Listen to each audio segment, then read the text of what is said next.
Hello, and welcome to This Week in Review.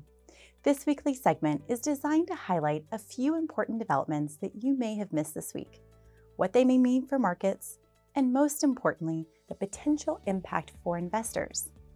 To stay up to date with our latest market insights, subscribe to our YouTube channel or visit fisherinvestments.com.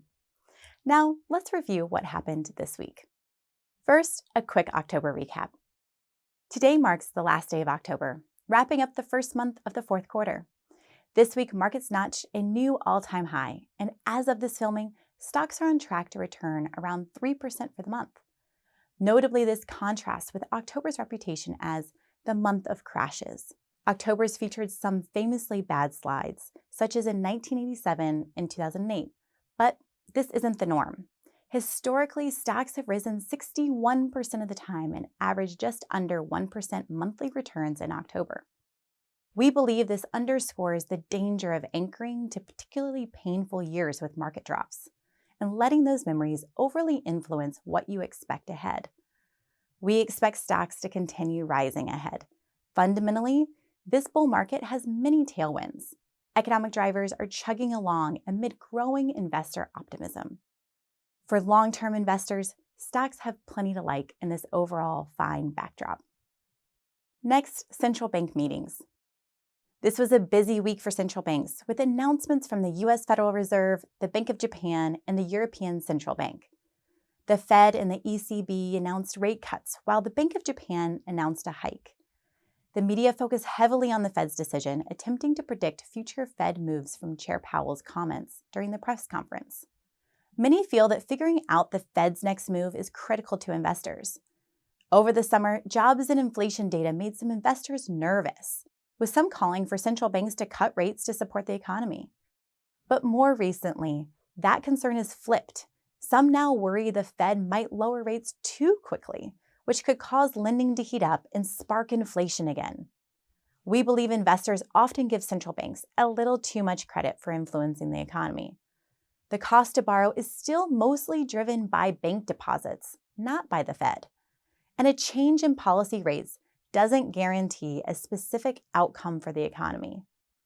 To us, the past few years have shown that central bank rate decisions aren't the main thing driving markets or the economy. If you'd like to read more about our thoughts on the Fed's decision to cut rates, check out our latest Market Minder article. Next, Q3 2025 GDP estimates. The U.S. preliminary Q3 data reading was delayed this week in response to the ongoing government shutdown. Meanwhile, the eurozone's initial third quarter GDP data showed a 0.2% growth, which exceeded analyst expectations. This data from the eurozone, along with the expected economic growth in the U.S., fits with our view that the global economy will likely keep expanding this year, even with tariffs in the mix. Importantly, stocks don't need strong GDP growth to rise. They need conditions to turn out better than expected. In line with our forecast that non-U.S. stocks should outperform, the United States has revised estimates for GDP down, while estimates for Europe's GDP have continued to rise.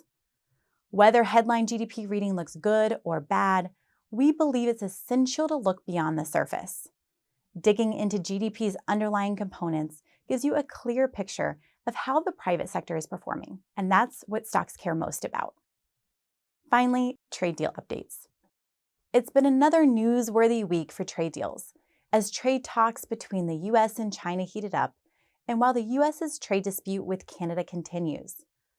Let's take a closer look at what all of this means for investors. The U.S. and China have indicated ahead of more trade talks between their respective leaders, the countries have reached a preliminary consensus to pause additional tariffs and consider renewed Chinese purchases of American soybeans. The latest framework with China follows a common pattern. Initial tough rhetoric gives way to productive talks. And now, both nations are signaling optimism.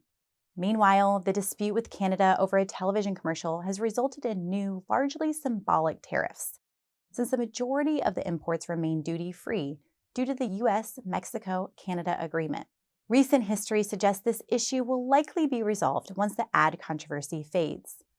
To us, the recent developments in trade negotiations between the U.S., China, and Canada highlight the market's capacity to adapt. Tensions and threats that once shook markets have become more routine, enabling investors and markets to look past these updates with greater confidence. Overall, while ongoing trade negotiations could still spark some short-term volatility, the seemingly established patterns to these negotiations have allowed the markets to anticipate and navigate these fluctuations with greater ease. That's it for this week. Thanks for tuning in to This Week in Review. If you're looking for more insights, then don't miss our other series, 3 Things You Need to Know This Week, released every Monday.